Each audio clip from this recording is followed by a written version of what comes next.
Jeanne R. de Charlotte Brontë. Lecture de Sylvie Morel-Pinatel. Chapitre 21. Les pressentiments sont choses étranges, comme les sympathies ou les signes, et les trois ensemble constituent un mystère dont l'humanité n'a pas encore trouvé la clé. Je n'avais que 6 ans lorsque j'entendis Bessie confier à Abbott avoir rêvé d'un enfant, ce qui est, dit-on, de mauvais présage. J'eusse oublié la chose si elle n'avait dû partir le lendemain dans sa famille, sa petite sœur venant de mourir. Et maintenant, ce souvenir me poursuivait, car depuis cette nuit, un enfant tour à tour rieur ou en larmes vint à hanter mes rêves à tel point que je redoutais l'heure du sommeil. Il était présent dans mes songes la nuit de lune où le cri avait déchiré le silence de la maison. Il ne m'avait pas quitté le matin où Mrs. Fairfax entra dans ma chambre pour me dire qu'un étranger me demandait. Je trouvai en bas un homme qui paraissait être un domestique de grande maison. Il portait un crêpe de deuil. « Vous ne me reconnaissez sans doute pas, Miss R. Je suis Leven. J'étais cocher à Guest Head. J'y suis toujours d'ailleurs. Oh, Robert, comment allez-vous? Je vous reconnais bien. Et comment va Bessie? Elle m'a donné encore un enfant, il y a 2 mois. La mère et l'enfant se portent admirablement. Et la famille de Guest Head? Je ne peux pas vous donner d'aussi bonnes nouvelles. Tout va très mal là-bas. Personne n'est mort, j'espère, dis-je en regardant son crêpe. Mr. John est mort à Londres, il y a 8 jours hier. Mr. John? Oui. Et comment sa mère supporte-t-elle cela? Eh bien, voyez-vous, depuis quelques années, son inconduite était notoire, et sa mort elle-même fut scandaleuse. Il a fait des dettes, il est allé en prison, sa mère l'en a tiré 2 fois. Mais sitôt libre, il retournait à ses habitudes dépravées. Il y a 3 semaines, il est venu demander à sa mère de tout vendre. Elle a refusé. Il est reparti, et l'on a appris sa mort. On pense qu'il s'est suicidé. Je me taisais. Robert Leven continua. Madame n'était pas bien depuis un certain temps. Les soucis d'argent la rongeaient, et cette mort brutale l'a terrassée. Elle a eu une attaque, et n'a pas pu parler pendant 3 jours. Hier matin, cependant, elle a pu s'exprimer, et elle vous réclame. Les demoiselles ont d'abord refusé, mais devant son insistance, elles ont cédé. Aussi, j'aimerais vous amener demain matin, Miss R, si vous pouvez être prête. Oui, Robert, il me semble que je dois y aller. Je le pense aussi. Et Bessie était sûre que vous ne refuseriez pas. Mais vous devez sans doute prendre certaines dispositions pour pouvoir partir. Oui, je vais m'en occuper tout de suite. Je conduisis Robert auprès de John et de sa femme et me mis en quête de Mr. Rochester. Il était au salon, en train de jouer au billard avec Miss Ingram. Les demoiselles Ashton et leur admirateur étaient également absorbés par leur partie.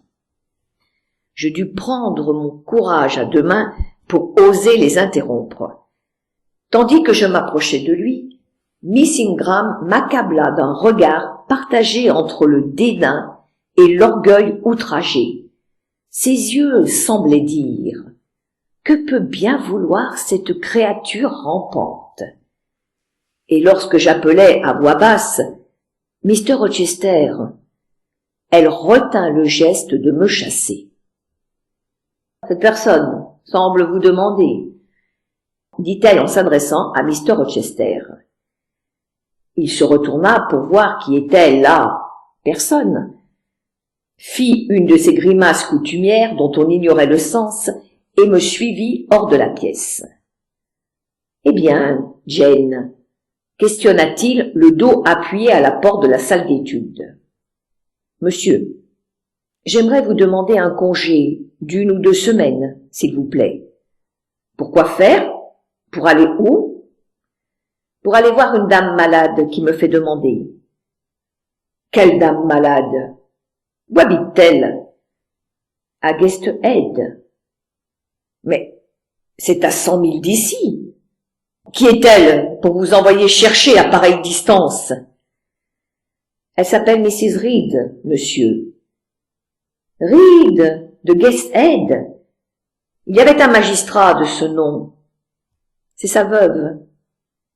Et qu'avez-vous à faire avec elle? Comment la connaissez-vous? Mr. Reed était le frère de ma mère. Par exemple, vous ne m'avez jamais raconté cela. Vous m'avez toujours dit que vous n'aviez aucune parenté. Aucune, en effet, qui me reconnaisse. Mr. Reed est mort et sa femme m'a rejeté. Pourquoi? Parce que j'étais pauvre, que je lui étais un fardeau et qu'elle ne m'aimait pas. Mais Reed avait des enfants. Vous avez donc des cousins. On vient justement de me parler d'une Georgiana Reed, dont la beauté avait été très remarquée à Londres une saison passée, et d'un John Reed, qui était la plus grande canaille de la ville. John Reed est mort aussi. Il a quasiment ruiné sa famille et s'est suicidé. Sa mère a eu un tel choc qu'elle vient d'avoir une attaque. En quoi pouvez-vous lui être utile? Absurde, Jane. Il ne me viendrait pas à l'esprit de courir 100 milles pour aller voir une vieille dame qui risque d'être morte avant mon arrivée. Et vous venez de me dire qu'elle vous avait rejeté. Oui, monsieur, mais il y a longtemps de cela. Les circonstances étaient différentes. Je me reprocherais de ne pas me rendre à sa volonté. Combien de temps resterez-vous? Aussi peu que possible, monsieur. Promettez-moi de ne pas rester plus d'1 semaine. Je ne peux faire une promesse à laquelle je devrais peut-être manquer. Mais quoi qu'il arrive, vous reviendrez. Sous aucun prétexte, vous n'allez vous laisser convaincre de vous établir définitivement auprès d'elle. Oh non, je reviendrai certainement si tout va bien. Et qui vous accompagne? Vous n'allez pas faire seul ce long voyage. Elle a envoyé son cocher. Un homme de confiance? Oui, monsieur. Il y a 10 ans qu'il est dans la maison. Mr. Rochester méditait. Et quand désirez-vous partir? Demain matin, de bonne heure, monsieur. Il vous faut de l'argent. Vous ne sauriez voyager sans argent. Je parierais bien que vous n'avez pas grand-chose. Combien possédez-vous en ce bas monde, Jane? Dit-il en souriant. Il prit mon porte-monnaie et versa le contenu dans sa main, et fit tinter la monnaie de 5 shillings comme s'il était enchanté de cette pénurie. Voilà, dit-il, en me tendant un billet de 50 livres, alors qu'il ne m'en devait que 15. Je répondis que je n'avais pas de monnaie. Je ne veux pas de monnaie, vous le savez bien. Prenez votre salaire. Devant mon refus d'accepter plus que mon dû, il commença par froncer les sourcils, puis se ravisant. Juste, très juste. Si je vous donne 50 livres, vous risquez de rester 3 mois. En voilà 10. N'est-ce pas suffisant? Oui, monsieur, mais maintenant vous m'en devez 5. Alors revenez les chercher. Je suis votre débiteur. Mr. Rochester, pendant que j'en ai l'occasion, je désire encore vous parler d'affaires. Parler affaires? Je suis très curieux d'entendre cela. Vous m'avez annoncé votre intention de vous marier bientôt, n'est-ce pas? Oui, et alors? Dans ce cas, Adèle devra aller à l'école. Je suis sûre que vous comprenez cette nécessité. Pour la soustraire à mon épouse qui risquerait de la piétiner trop ouvertement. Il y a du bon sens dans cette suggestion. Adèle doit aller à l'école. Et vous, au diable, naturellement. J'espère que non, mais il faudra que je trouve une autre situation. Et comment? Dit-il en nasillant avec une grimace aussi extravagante que comique. Il me regarda un instant. Et la vieille Mrs. Reed ou ses filles vont se charger de vous trouver une place, j'imagine. Non, monsieur, je ne suis pas avec elles dans des termes qui me permettent de les solliciter. Je mettrai une annonce. Vous escaladerez les pyramides d'Égypte, gronda-t-il. J'aimerais bien ne vous avoir donné qu'un souverain au lieu de 10 livres. Jane, rendez-moi 9 livres. J'en ai un urgent besoin. Moi aussi, monsieur, et je ne peux faire aucun prêt. Petite grippe-sous, me refusez une aide matérielle. Donnez-moi 5 livres, Jane. Pas même 5 shillings, monsieur, ni 5 sous. Laissez-moi au moins regarder dans votre porte-monnaie. Non, monsieur, je ne puis me fier à vous. Jane, monsieur, promettez-moi une chose. N'importe quoi que je puisse tenir. Ne mettez pas d'annonce. Faites-moi confiance pour vous trouver une situation en temps voulu. Certainement, si vous me promettez en retour qu'Adèle et moi serons loin de la maison quand votre épouse y entrera. Très bien, très bien. Je vous donne ma parole. Alors, vous voulez partir demain? Oui, monsieur. Viendrez-vous au salon après le souper? Non, monsieur, j'ai diverses choses à préparer. Il faut alors que je vous dise au revoir pour quelque temps. Je pense. Et comment doit s'accomplir une cérémonie de départ, Jane? Expliquez-moi, je ne suis pas à la hauteur. On dit au revoir, adieu, comme on préfère. Alors, dites adieu pour l'instant, Mr. Rochester. Moi, que dois-je dire? La même chose, si vous voulez. Adieu, Miss Eyre, pour l'instant. C'est tout? Oui. Cela me paraît tout à fait sec et inamical. On pourrait ajouter la moindre poignée de main à ce rite. Mais cela ne me satisferait pas non plus. Ainsi, vous ne ferez rien d'autre que me dire adieu, Jane? C'est suffisant, monsieur. On peut mettre son cœur dans un seul mot. Oui, mais adieu est un mot bien neutre et froid. Combien de temps va-t-il rester le dos appuyé à cette porte, pensai-je. Mais la cloche du repas sonna, et il fit demi-tour sans ajouter un mot. Je ne le revis pas de la journée, et le lendemain matin, j'étais parti avant qu'il fût levé. Je me retrouvai à Gateshead à 5 heures de l'après-midi, ce 1er mai. Je m'arrêtai à la loge où tout y était jalousement entretenu, depuis les rideaux blancs jusqu'au tisonnier. Près du feu, Bessie berçait son dernier-né, les 2 aînés jouaient paisiblement dans un coin. « Je savais bien que vous viendriez !» s'écria-t-elle. « Oui, Bessie. J'espère qu'il n'est pas trop tard. »« Comment va Mrs. Reed ?»« Elle vit encore et paraît avoir retrouvé l'usage de sa raison. Le docteur dit qu'elle peut traîner encore 1 semaine ou 2, mais il ne croit pas qu'elle en réchappera. » M'a-t-elle demandé à nouveau? « Oui, pas plus tard que ce matin. Mais elle dort maintenant. Elle sombre dans une espèce de léthargie l'après-midi. Reposez-vous 1 heure ici, et je vous accompagnerai ensuite. Voulez-vous? J'acceptais volontiers son hospitalité.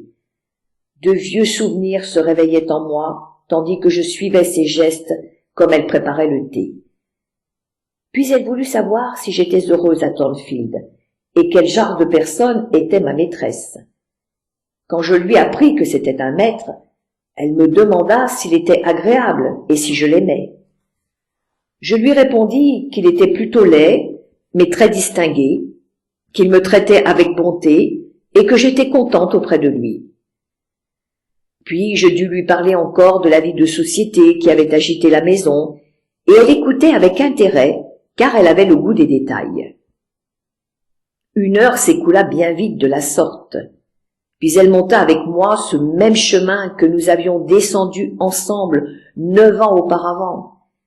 J'avais perdu au cours des années l'amertume et le ressentiment qui me bouleversaient alors, mais je souffrais encore à retrouver cette maison hostile. « Allons d'abord à la salle à manger, » me dit Bessie. « Ces demoiselles doivent y être. » Chaque objet avait sa place d'autrefois.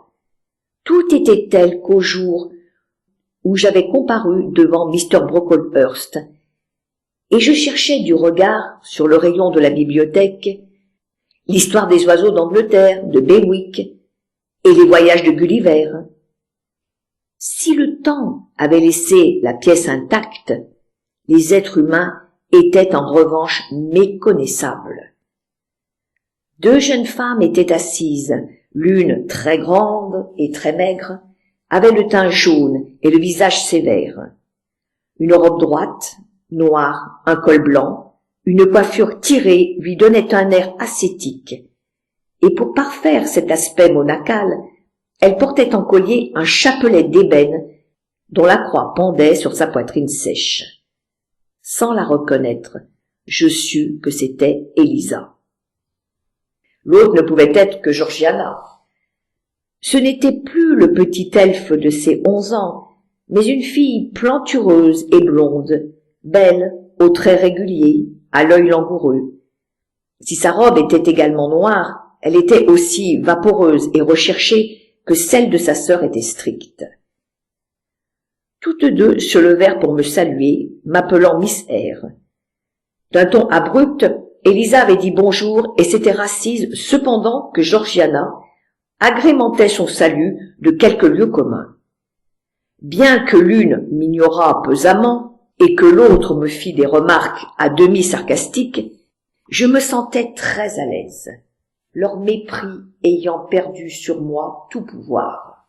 « Comment va Mrs. Reed ?» demandai-je à Georgiana. Elle considéra ma question comme audacieuse. « Mrs. Reed ? Ah, vous voulez dire maman ? Elle est très peu bien. Je doute que vous puissiez la voir ce soir. Si vous pouviez pourtant la prévenir de mon arrivée, je vous en serais très reconnaissante. » Georgiana sursauta presque et ouvrit tout grand les yeux.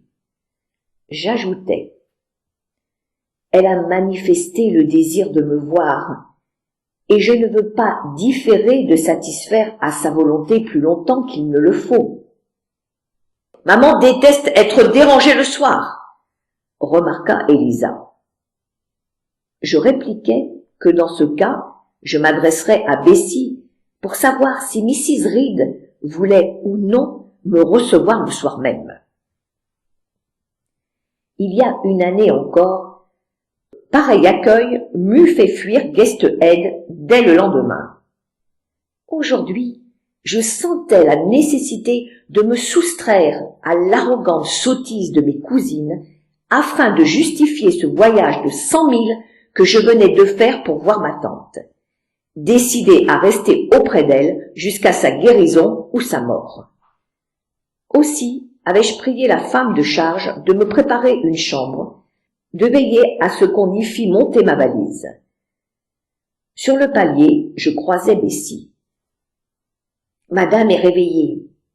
Je lui ai dit que vous étiez arrivée. » Entrons, et nous verrons si elle vous reconnaît. » Je n'avais pas besoin qu'on me conduise jusqu'à la chambre où si souvent j'avais été appelé pour être grondé ou puni. Je la connaissais, et j'en ouvris sans bruit la porte. Le tabouret était toujours là, au pied duquel j'avais été 100 fois condamné à m'agenouiller pour implorer le pardon de fautes que je n'avais pas commises. Et je cherchais du regard le coin où le fouet, qui m'avait si souvent flagellé, était autrefois suspendu. J'approchais du lit, j'écartais les rideaux et me penchais. Bien que je me souvinsse avec acuité du visage de Mrs. Reed, je cherchais avec anxiété les traits familiers. Il est heureux que le temps apaise la soif de vengeance. J'avais quitté cette femme la haine au cœur. Je lui revenais avec l'espoir sincère d'oublier et de lui pardonner sa cruauté, de lui tendre enfin une main amicale. Mes terreurs et mes chagrins d'enfant reprenaient vie sous le regard impitoyable que rien, semblait-il, ne pouvait adoucir. Pourtant je me baissais et l'embrassais. « Est-ce vous, Jenner ?» dit-elle. « Oui, tante Reed. Comment allez-vous, chère tante ? N'avais-je pas juré de ne plus jamais l'appeler ainsi ? Je trouvais normal toutefois de rompre ce serment. Je pris sa main abandonnée sur le drap. L'eût-elle serrée, j'aurais connu une joie neuve. Mais les natures froides ne fondent pas si vite, et les vieilles antipathies ont de solides racines. Elle retira ses doigts et se détourna de moi. Un regard glacial m'apprit que ses sentiments à mon égard n'avaient pas changé, ne pouvaient pas changer. Je sentis qu'elle persisterait à me juger mal, ne pouvant trouver aucun plaisir généreux à penser de moi quelque bien. Comme autrefois, la colère en moi vint remplacer la souffrance. Comme autrefois, je refoulais mes larmes. Enfin, je résolus d'être plus forte qu'elle. J'approchai une chaise et m'assis à son chevet. « Vous m'avez envoyé chercher. Je suis là. Et je resterai jusqu'à ce que vous alliez mieux. »« Ah, oui, bien sûr. »« Avez-vous vu mes filles ? » ?»« Oui. »« Alors, dites-leur que je souhaite que vous restiez jusqu'à ce que je vous ai fait part de certaines choses qui me préoccupent. Mais ce soir, il est trop tard, et j'ai de la peine à retrouver la mémoire. Pourtant, il y a quelque chose que je voulais dire. Voyons. » Son regard, jadis ferme, s'égarait. Mon coude posé sur son drap immobilisait ses couvertures. Elle en fut aussitôt irritée. « Redressez-vous. Vous serrez mes couvertures. Êtes-vous bien Jenner ? » ?»« Je suis bien Jenner. » »« On ne saurait croire les ennuis que j'ai eus avec cet enfant. Quel fardeau ! Que de contrariétés m'occasionnait son caractère difficile, ses sautes d'humeur, sa manière d'épier les autres. Elle m'a parlé une fois comme un démon l'aurait fait, mais non une enfant. J'ai été bien heureuse de m'en débarrasser. Qu'en ont-ils fait à Lowood ? Le typhus a éclaté là-bas. Beaucoup d'élèves en sont mortes, mais pas elle. Mais j'ai fait croire qu'elle était morte. J'espérais tant qu'elle mourrait. Étrange vœu, Mrs. Reed. Et pourquoi la haïssiez-vous de la sorte ? J'ai toujours détesté sa mère. C'était l'unique sœur de mon mari et il l'adorait. Il avait pris son parti lorsque la famille s'était élevée contre sa mésalliance. Et quand elle mourut, il resta à sangloter comme un idiot. Il fit chercher l'enfant, bien que j'eusse suggéré de la mettre en nourrice. J'ai haï dès que je l'ai vue, cette petite chose, chétive et pleurnicharde. Elle passait des nuits entières à gémir dans son berceau, non à hurler de bon cœur comme l'eût fait tout autre enfant. Reed en était attendri, et il s'en occupait plus qu'il n'avait fait des siens propres au même âge. Il aurait voulu que nos enfants fraternisent avec la petite mendiante, mais les chéris ne la supportaient pas, et ils se fâchaient lorsqu'ils manifestaient leur antipathie. Quand il est tombé malade, il insistait pour avoir sans cesse cet enfant près de lui. Et 1 heure avant sa mort, il m'a arraché le serment de la garder. J'aurais préféré avoir la garde de n'importe quel enfant de va-nu-pied. Mais cet homme était faible, naturellement faible. Je suis heureuse que John ne ressemble en rien à son père. C'est mon portrait et celui de mes frères. Un vrai Gibson, lui. Si seulement il cessait de me tourmenter avec ses demandes d'argent. Je n'en ai plus à lui donner. Nous devenons pauvres. Il me faut renvoyer une partie de la domesticité, fermer la moitié de la maison, la louer peut-être. Jamais je ne m'y résignerai. Mais comment faire? Les 2/3 de mon revenu sont engloutis par les intérêts des hypothèques. John joue et perd toujours. Le pauvre petit, il est victime d'escrocs. Mais comme il a l'air diminué et dépravé, j'en ai honte pour lui chaque fois que je le vois. Elle s'agitait beaucoup. Je crois que je ferais mieux de la laisser, dis-je à Bessie. Peut-être, en effet, elle est souvent ainsi le soir, plus calme le matin. Je me levai. « Attendez !» s'écria-t-elle. « Il y a encore une chose que je veux dire. Il m'a plus d'une fois menacé de sa mort ou de la mienne. Et maintenant, je crois souvent le voir avec la gorge tranchée ou le visage noir et enflé. Où trouver l'argent toutefois ?» Bessie lui donna un calmant, elle s'assoupit et je me retirai. Plus de 10 jours s'écoulèrent avant que je pusse lui parler à nouveau. Elle allait du délire à la torpeur, et le docteur avait recommandé de lui éviter toute émotion. J'essayais de passer ce laps de temps tant bien que mal avec Georgiana et Elisa, qui me battaient froid toutes deux. L'une lisait, cousait, sans jamais desserrer les dents. L'autre bétifiait des heures durant avec son canari pour mieux m'ignorer. Je trouvais un refuge apaisant dans le dessin.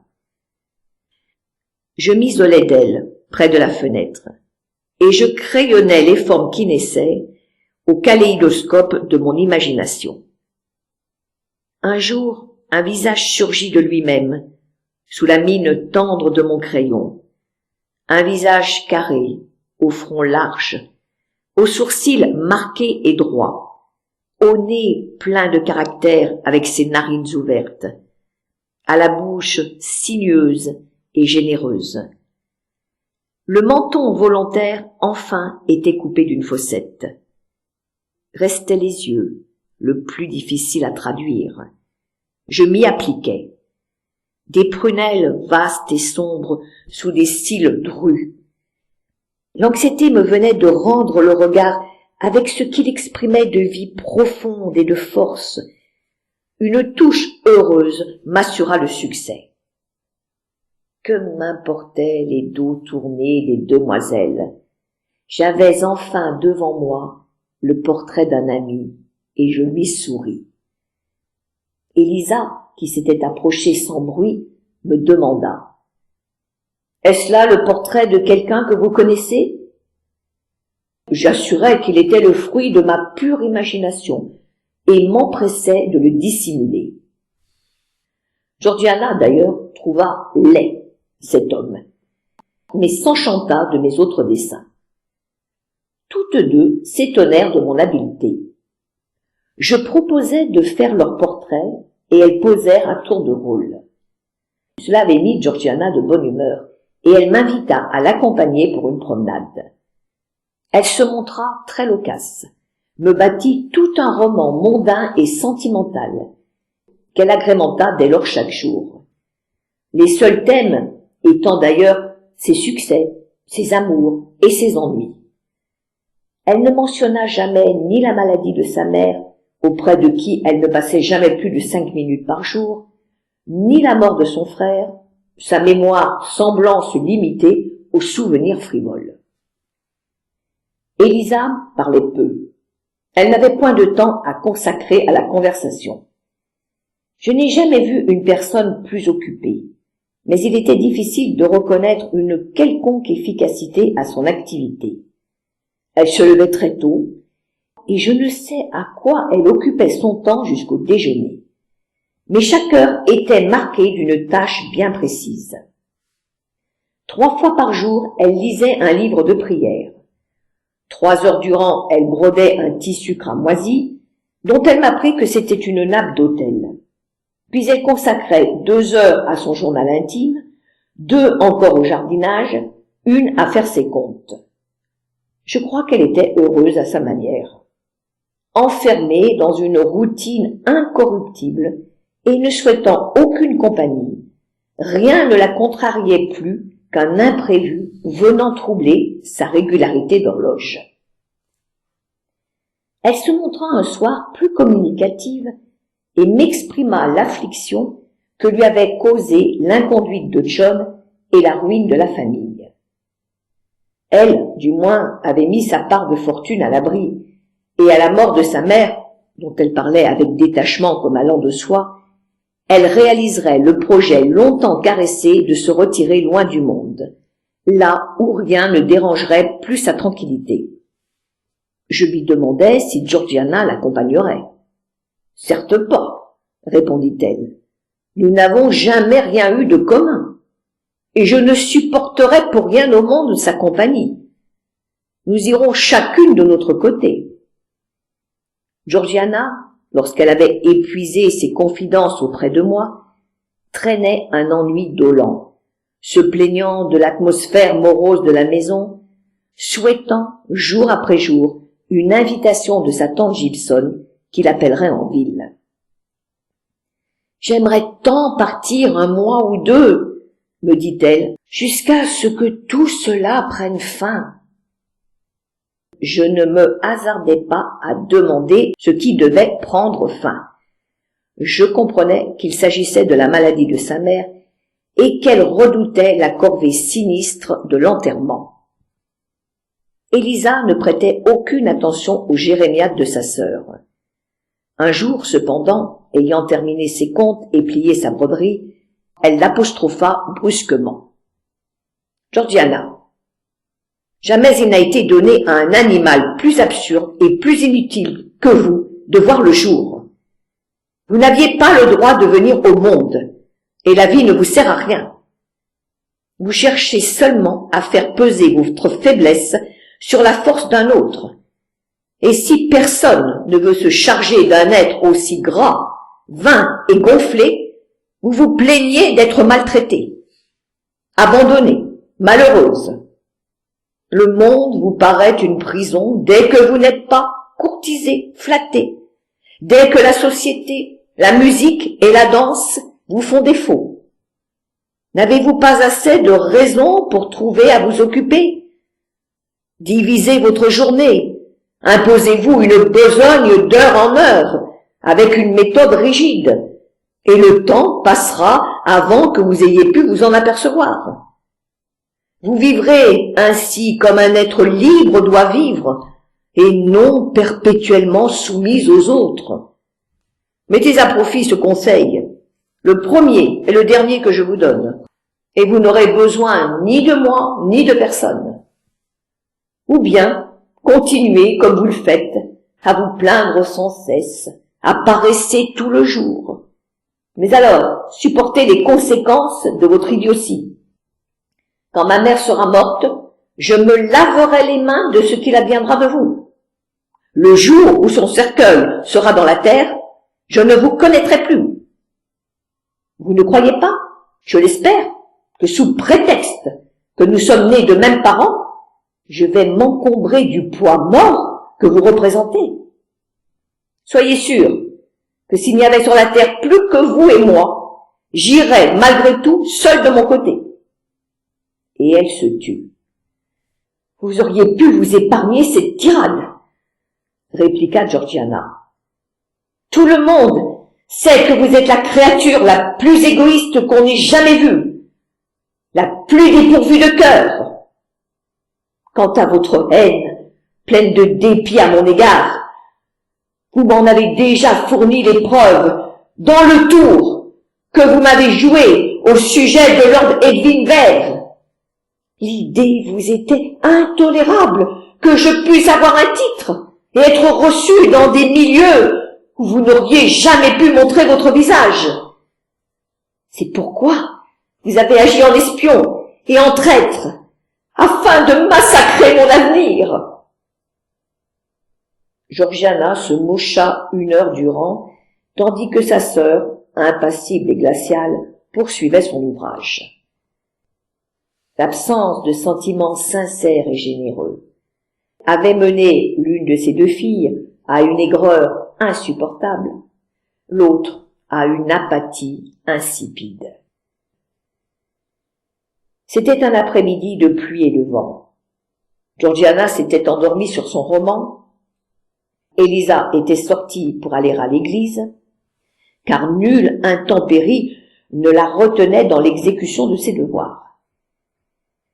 Je montai à l'étage, voir la malade que je savais assez abandonnée, les domestiques ne lui accordant qu'une attention intermittente, la garde trouvant toujours un bon prétexte pour se glisser hors de sa chambre.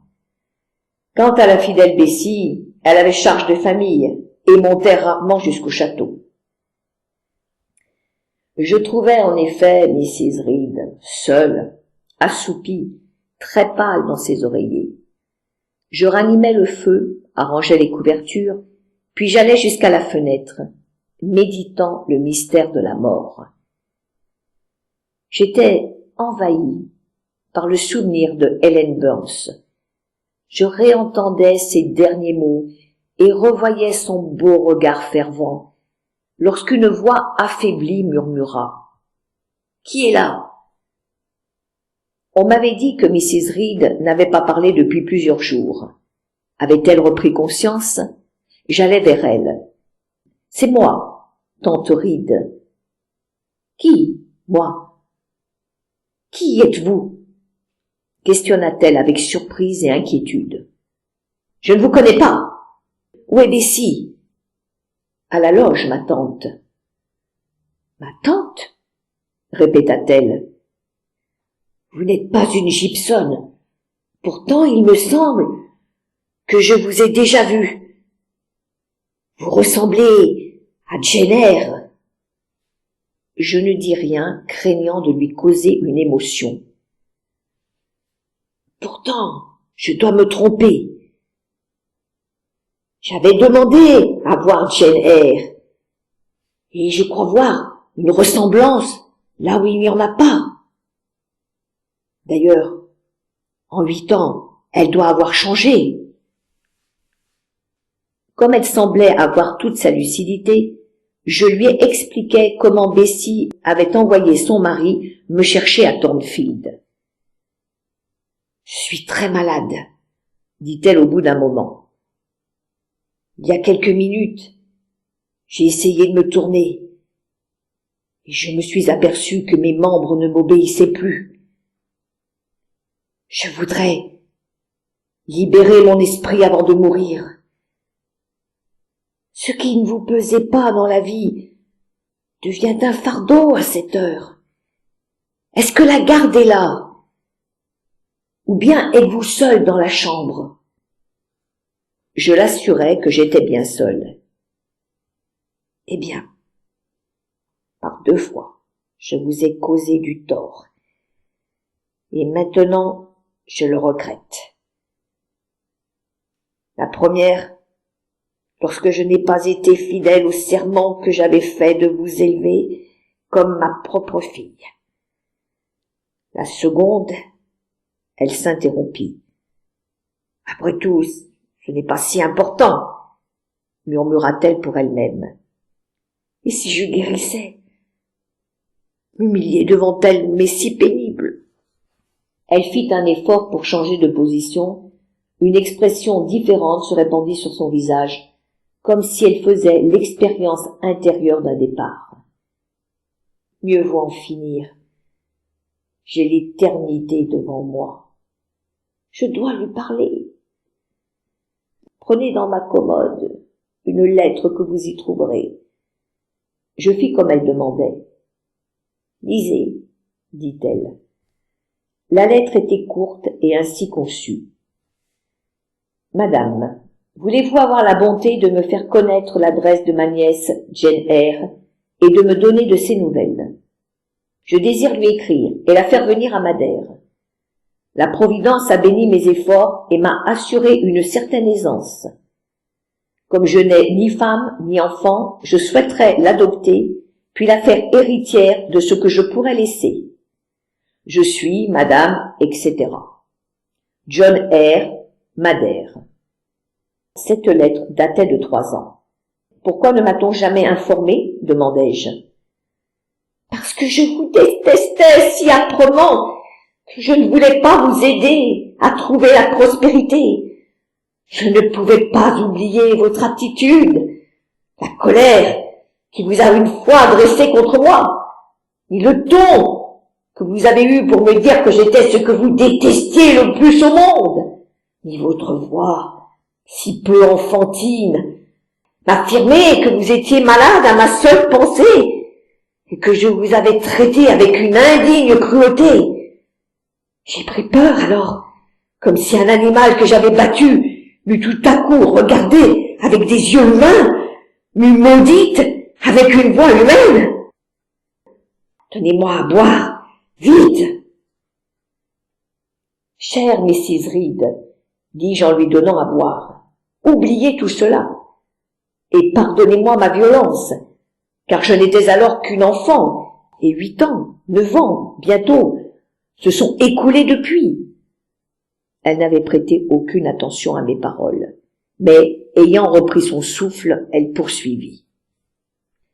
Je vous ai dit que je n'avais pu oublier, et je me suis vengée, car je ne pouvais supporter l'idée que, adopté par votre oncle, vous viviez dans le bonheur et le confort. Je lui écrivis pour lui dire que Jane Eyre était morte du typhus à Lowood.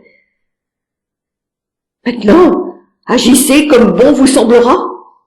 Écrivez et révélez mon faux témoignage dès que vous le voudrez. Vous êtes né pour mon tourment et m'avez inspiré des actes auxquels je n'aurais jamais songé sans vous. Si je pouvais vous persuader, ma tante, de ne plus penser à cela, de me regarder avec bienveillance.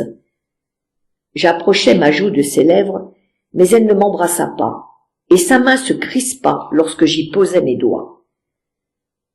Aimez-moi, ou haïssez-moi à votre gré, dis-je enfin. Je vous pardonne entièrement. Demandez à Dieu de faire de même, et soyez en paix. Pauvre femme, il était trop tard pour qu'elle pût revenir en arrière. Elle m'avait détesté sa vie durant, elle me haïssait encore à l'heure de sa mort. La garde entra avec Bessie, je m'attardai encore, espérant un signe d'amitié, mais en vain. Mrs. Reed était retombée dans l'inconscience. Elle mourut dans la nuit. Ni ses filles, ni moi ne fûmes là pour lui fermer les yeux. On nous informa de la nouvelle au matin. J'allais la voir avec Elisa. Georgiana refusa de nous accompagner. Sarah Reed reposait, étrange et solennelle. Son visage gardait la marque de son âme inexorable et n'inspirait ni pitié ni douceur, rien qu'un émoi sombre et sans larmes. Elisa regarda calmement sa mère et dit « Avec sa constitution, elle aurait pu atteindre un grand âge. Ce sont les soucis qui ont abrégé sa vie. » Sa lèvre trembla un instant, mais personne d'entre nous n'avait versé une larme. Chapitre 22. Mr. Rochester ne m'avait accordé qu'une semaine de congé. Pourtant, un mois entier s'écoula avant que je quitte Guest Head. Georgiana, redoutant de se trouver seule avec sa sœur, avait insisté pour que je reste jusqu'à ce qu'elle puisse se rendre chez son oncle. Lorsque je vis enfin les talons de cette fille géniarde, Elisa me pria de bien vouloir retarder mon départ d'une semaine. Ses préparatifs l'absorbaient à tel point qu'elle désirait me charger de surveiller la maison, de recevoir les visiteurs et de répondre aux lettres de condoléances. En effet, elle se séquestrait dans sa chambre encombrée de malles, vidait des tiroirs, brûlait des papiers et ne parlait à personne. Un matin, enfin, elle me rendit ma liberté. « Je vous remercie, dit-elle, pour vos inestimables services et votre discrétion. Il est bien différent de vivre avec vous ou avec Georgiana. Vous, au moins, faites votre part dans la vie sans accabler personne. Je pars demain pour la France. Je me retire dans une maison religieuse. Je compte étudier les dogmes de l'Église catholique. Et si elle répond, comme je le crois, à mes aspirations, je prendrai le voile. » Je n'exprimais aucune surprise devant cette résolution. Je pensais seulement, la vocation vous sied à merveille, grand bien vous fasse. Ainsi disparurent de ma vie mes cousines. J'appris plus tard que Georgiana avait épousé un homme du monde sur le retour, mais riche, et qu'Elisa, ayant doté son couvent de sa fortune, finit par en devenir la mère supérieure. Ce que l'on peut éprouver à regagner la maison après l'absence, je n'en avais guère l'expérience. Revenir à Gateshead à la fin d'une promenade avait signifié aller au-devant de rebuffades. Rentrer à Lowood avec la nostalgie d'un bon feu et d'un plantureux repas avait impliqué de n'y trouver ni l'un ni l'autre. Et je n'étais pas au clair sur mes sentiments en reprenant le chemin de Thornfield. Le voyage me parut long et fastidieux. 50 milles le premier jour et une nuit d'auberge. 50 milles le second jour. Je pensais au dernier moment de Mrs. Reed. J'imaginais Georgiana dans une salle de bal, Elisa dans une cellule, mais la nuit donna un autre tour à mes pensées. J'abandonnais le passé pour le futur. Je retournais à Thornfield, mais je ne croyais pas devoir y rester longtemps encore. Mrs. Fairfax m'avait donné des nouvelles. Les autres étaient repartis, Mr. Rochester était à Londres depuis 3 semaines. Elle en avait conclu qu'il préparait son mariage, car il avait parlé d'acheter une nouvelle voiture. Comment pouvais-je mettre encore en doute ce mariage ?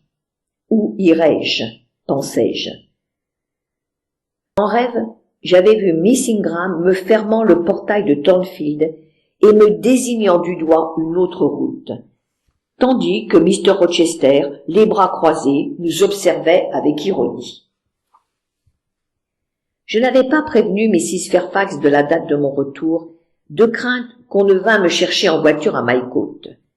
Je me proposais de rentrer tranquillement à pied. C'est ainsi que je repris la route à peu près déserte, à travers champs, et à mesure que j'avançais, une joie irrépressible m'envahissait, au point que je m'arrêtais pour me demander ce que signifiait cette sensation de bonheur soudain. Je me raisonnais. Je n'allais pas chez moi. Nulle amie n'attendait mon arrivée avec impatience. L'accueil de Mrs. Fairfax serait aimable, certes, et Adèle me ferait fête. Mais ce n'était pas à elle que je pensais, j'en avais conscience, et lui se souciait bien peu de moi. Mais quoi de plus têtu que la jeunesse? Quoi de plus aveugle que l'inexpérience? Ainsi je m'abandonnais au seul plaisir de revoir Mr. Rochester, qu'il daignât ou non jeter un regard sur moi. Une voix me chuchotait. Vite, plus vite, il faudra le quitter à jamais d'ici peu. Cette idée chavirait mon cœur d'une douloureuse agonie et je me mis à courir. On faisait les foins dans les champs de Thornfield. Encore un pré ou deux à traverser et je serais aux grilles du manoir. Et comme les églantiers étaient couverts de fleurs, mais je ne saurais m'attarder à les cueillir. Je pressais le pas, je passais sous une aubépine qui étirait en travers du chemin ses branches fleuries. Je voyais déjà le perron, mais surtout je vis Mr. Rochester assis là tout près et qui écrivait dans un carnet. C'était bien lui, et non un fantôme. Pourtant je me mis à trembler, incapable de me maîtriser. J'avais l'impression d'avoir perdu et ma voix et la force de me mouvoir. Dès que je pourrais bouger, je gagnerais la maison par un autre chemin. Mais il m'avait déjà vu. « Vous voilà. Approchez, je vous prie. » Je pense que je dus m'approcher en effet, je ne sais trop comment, car je n'avais pas conscience de ce que je faisais, et je concentrais toute ma volonté pour paraître calme. Ainsi, c'est bien Jane Eyre, et vous arrivez de Mycote à pied. Encore un de vos tours de ne pas demander la voiture pour arriver à grand fracas par les routes, comme le commun des mortels. Mais vous glissez comme une ombre au crépuscule dans votre maison. Qu'êtes-vous devenu ce mois? J'ai été chez ma tante, qui est morte à présent, monsieur. Réponse digne de vous. Dieu me garde. Elle revient du royaume des morts et m'en parle paisiblement à la brune. Autant chercher à attraper un feu follet dans un marais qu'à poser la main sur vous. Ainsi vous avez fait l'école buissonnière, et depuis un mois que vous m'avez abandonné, vous m'avez presque oublié, cela va de soi. Je savais que j'éprouverais cette joie à le revoir, même en sachant que je le quitterais bientôt, et que je n'étais rien pour lui. Il avait un tel pouvoir de me rendre heureuse que je faisais festin des miettes que cela me laissait. Ces mots m'étaient douceur. Ne s'inquiétait-il pas d'avoir été oublié? Ne disait-il pas, en parlant de Thornfield, « votre maison » Je lui demandai aussitôt s'il n'avait pas été à Londres. « Oui. Avez-vous découvert cela grâce à votre seconde vue ?» J'ai reçu une lettre de Mrs. Fairfax. « Vous a-t-elle dit ce que j'allais y faire ?»« Oh oui, monsieur. Tout le monde est au courant de votre acquisition. »« Vous verrez la voiture, Jane, et vous me direz si vous la jugez digne de Mrs. Edward Rochester. Et si vous ne croyez pas qu'abandonnée sur ses coussins pourpres, elle aura l'air d'être la reine Boadicée en personne. Comme je voudrais avoir une beauté digne de la sienne. Ne pourriez-vous, vous qui êtes un peu fée, me donner un philtre qui me transforme? Cela dépasse, monsieur, le pouvoir de la magie. Mais en moi-même, je songeais. Vous êtes assez beau pour les yeux qui vous aiment, et la sévérité de votre visage a plus de pouvoir que la beauté. Mr. Rochester avait souvent lu dans mes pensées avec une acuité qui dépassait ma compréhension. En cet instant, il ne prit pas garde à la sécheresse de ma réponse et m'adressa un de ses rares et précieux sourires. « Allez, Janet, allez à la maison, reposez vos petits pieds vagabonds, et là, au foyer d'un ami. Je n'aurais plus rien eu à ajouter, mais je me tournai vers lui sous une brusque impulsion et je lui dis, malgré moi, « Merci, monsieur, de votre bonté. Je suis étrangement heureuse de vous retrouver, et où que vous soyez sera ma maison, mon seul foyer. » Puis je m'enfuis si vite qu'il aurait difficilement pu me rattraper. Adèle manifesta une joie véhémente à me revoir. Mrs. Fairfax m'accueillit avec sa bienveillance coutumière. Lee me sourit, et Sophie elle-même me souhaita un bonsoir avenant. Il n'est pas de bonheur plus grand que d'être aimé des autres, que de sentir que votre présence peut ajouter à leur plaisir.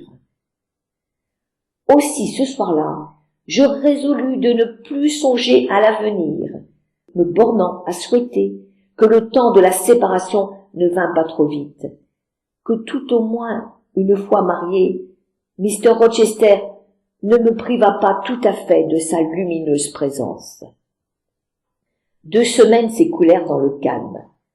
Je ne pus déceler aucun préparatif de mariage.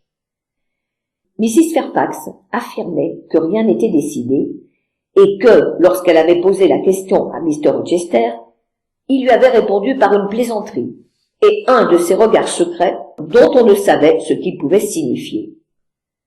Une chose me surprenait. Personne ne venait d'Ingram Park et lui n'allait jamais là-bas. Pourtant, qu'était-ce que 20 000 pour un amoureux épris, pour un cavalier aussi infatigable? Je commençais à caresser l'espoir chimérique que ce mariage fût rompu, qu'il n'eût été qu'un faux bruit. J'épiais son visage pour y chercher la tristesse. Je le trouvais clair et calme, comme il ne l'avait jamais été. Et plus que jamais, il m'appelait auprès de lui. Plus que jamais, il m'entourait de sa bonté. Plus que jamais, hélas, je l'aimais passionnément. Chapitre 23. Un été merveilleux planait sur l'Angleterre, tel un glorieux oiseau du sud égaré sur les dunes d'Albion. Le foin était rentré, les prés ras verdissaient, le soleil cuisait les chemins blancs, l'opaque frondaison des arbres barrait un paysage lumineux. Ce jour-là, Adèle avait longuement vagabondé en quête de fraises et fatiguée s'était couchée avec le soleil et endormie aussitôt. L'heure était douce et j'allais dans le jardin. Le soleil avait abandonné dans la moitié du ciel le faste de sa pourpre, mais déjà l'Orient avait délicatement bleui et se parait d'une étoile solitaire. En passant devant la fenêtre ouverte de la bibliothèque, l'odeur familière d'un cigare me parvint et je m'éloignai vers le verger. C'était un vrai paradis d'arbres serrés, lourds de fruits. Un mur élevé le séparait de la cour d'un côté, une allée de hêtres le bornait de l'autre. Seule une barrière défoncée et une allée sinueuse le séparaient des champs.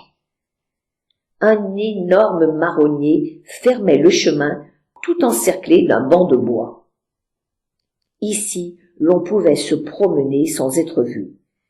Et pourtant, les œillets, les jasmins et les roses ne parvenaient pas à dominer le parfum connu d'un cigare.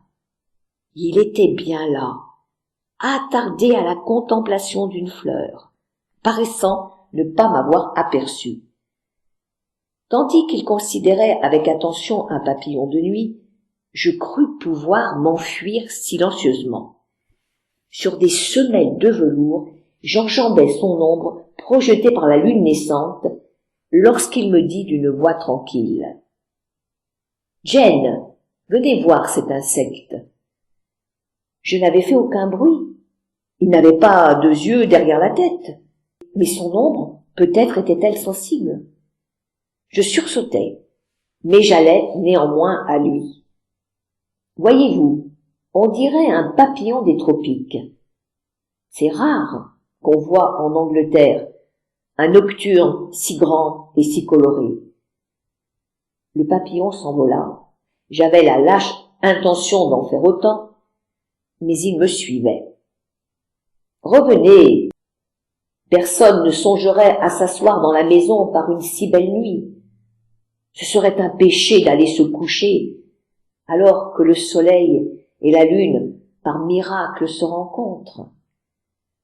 Si j'avais parfois la langue prompte, elle me manquait tout à coup, lorsque j'aurais eu besoin d'une excuse.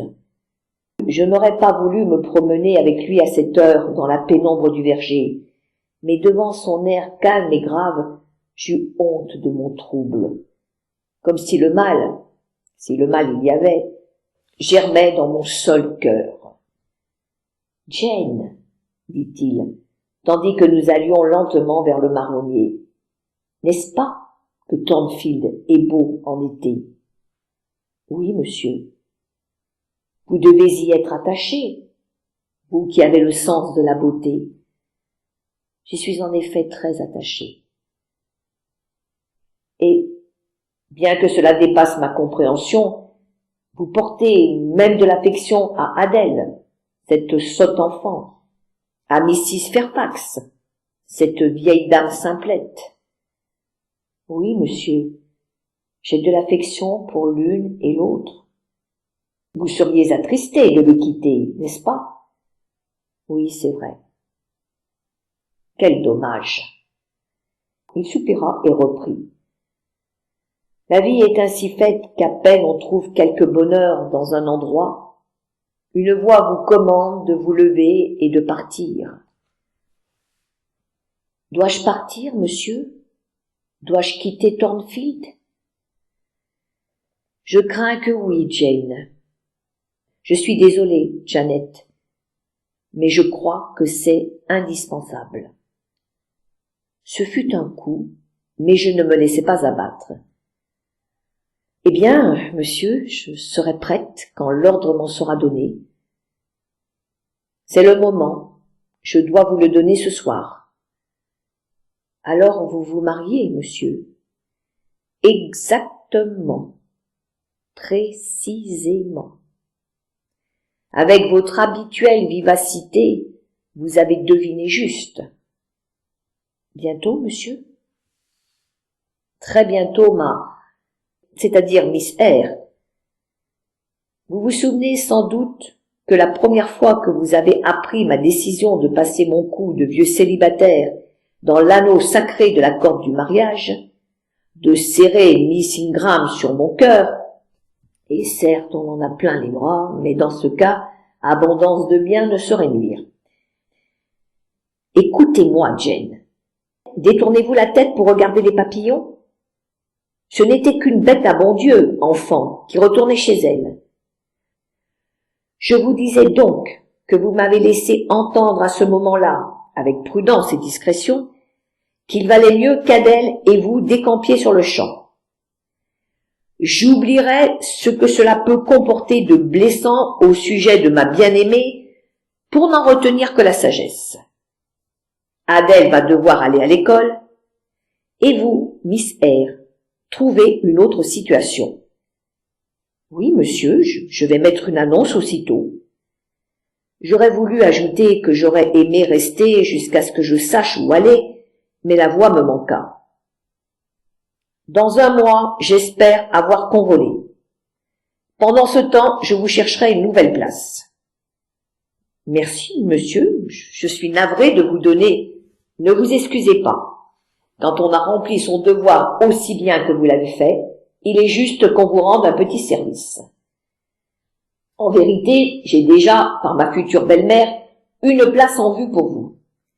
Il s'agirait d'entreprendre l'éducation des 5 filles de Mrs. Dionysius O'Gall de Bitternut Lodge, à Connaught en Irlande. Je pense que vous aimerez l'Irlande. C'est un peuple chaleureux, dit-on. C'est bien loin, monsieur. Quelle importance! Une jeune fille qui a comme vous la tête bien sur les épaules ne s'effraie pas d'un si court voyage. Ce n'est pas le voyage, mais la mer est une barrière. Une barrière entre quoi et quoi, Jane? Entre l'Angleterre et Thornfield et vous, monsieur. J'avais dit cela en dépit de moi-même. En dépit de moi-même, je me mis à pleurer. Pas assez fort pour qu'on m'entendît, évitant de sangloter. La pensée de Mrs. Ogal me glaçait le cœur, plus encore celle de l'océan dont l'écume jaillirait entre moi et celui aux côtés duquel je marchais. Et l'abîme de notre différence de caste et de fortune me plongeait au fond du désespoir. « C'est bien loin, » répétai-je. « Bien sûr, et lorsque vous serez à Bitternut Lodge, Connaught, en Irlande, je ne vous reverrai jamais, Jane. Je n'y vais jamais, c'est un pays qui ne m'attire guère. Mais nous avons été de bons amis, n'est-ce pas, Jane? Oui, monsieur. Et lorsque des amis se séparent, ils aiment à être un moment l'un près de l'autre. Venez, nous allons parler tranquillement de ce départ, pendant que se lèvent les étoiles. Venez, nous allons nous asseoir sur le banc, sous le vieux marronnier. Il me fit asseoir et s'assit près de moi. C'est un long voyage, mais comment pouvais-je éviter cette peine à ma petite amie? Jane, pensez-vous avoir des affinités avec moi? Je n'aurais pu répondre car mon cœur débordait. Parce que j'éprouve un sentiment étrange envers vous, surtout lorsque vous êtes près de moi, comme en cet instant. C'est comme si un lien, solidement rivé sous mes côtes gauches, partait se nouer en un nœud inextricable au même endroit de votre frêle personne. Et j'ai peur que, lorsque la mer impétueuse et bien des étendues de terre encore nous sépareront, ce lien ne vienne à se rompre. Alors l'angoisse me prend de me mettre à saigner intérieurement. Quant à vous, vous m'oublierez. Cela, je ne le pourrai jamais, monsieur. Vous savez, je me tus car je ne pouvais continuer. Jane, entendez-vous le rossignol qui chante dans le bois? Écoutez. Je l'entendais et je me mis à sangloter convulsivement. Je ne pouvais plus résister. Force m'était de me rendre à la détresse sans nom qui me secouait. Lorsque je pus parler, ce ne fut que pour exprimer le vœu de n'être jamais né, de n'être jamais venu à Thornfield. Parce que vous regrettez de le quitter? La violence de l'émotion soulevée en moi par la douleur et l'amour réclamait ses droits. Il fallait que se brise la digue pour laisser emporter, vivre, s'élever, régner, enfin, et parler. Je suis désespérée de quitter Thornfield. J'aime Thornfield. Je l'aime pour y avoir vécu une vie pleine et heureuse, momentanément du moins. Personne ne m'y a piétiné. Je n'y ai pas été paralysée. On ne m'a pas abaissée. On ne m'a pas exclue de la communion avec la lumière, la force et la grandeur. J'ai pu parler d'égal à égal avec ceux que je vénère, avec ce qui me remplissait de joie. Un esprit original, large et vigoureux. Je vous ai connu, Mr. Rochester, et je suis éperdue d'angoisse et d'épouvante à l'idée d'être arrachée de vous à jamais. Je comprends la nécessité de mon départ, et c'est comme si je regardais la nécessité de ma mort. Où voyez-vous cette nécessité? Demanda-t-il tout à coup. Où? Vous m'en avez montré l'évidence, monsieur. Sous quelle forme?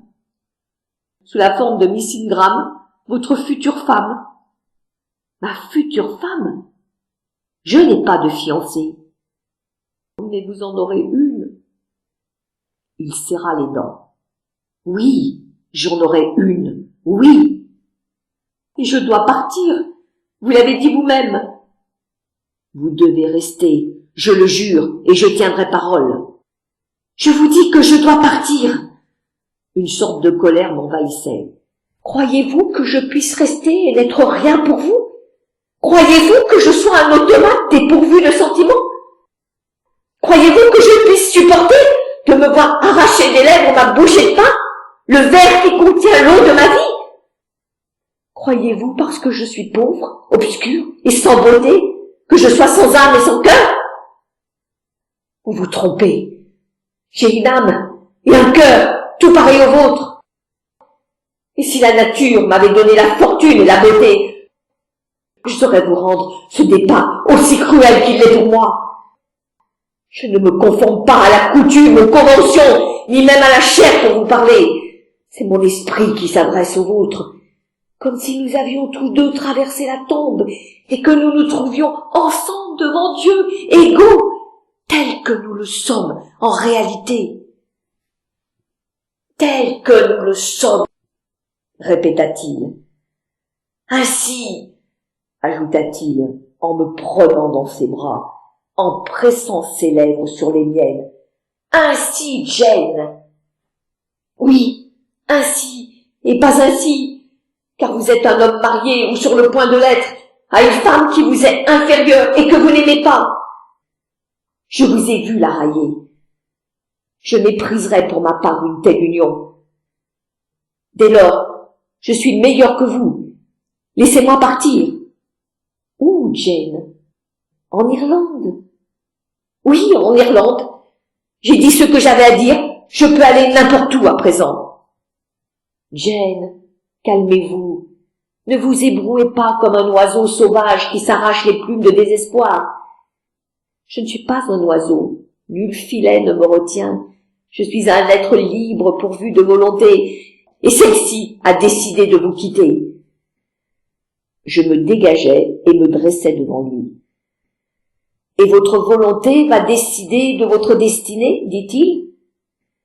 Je vous offre ma main, mon cœur, et de partager tout ce que je possède.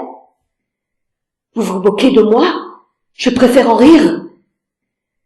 Je vous demande de passer votre vie avec moi, d'être un autre moi-même, d'être ma meilleure compagne sur la terre.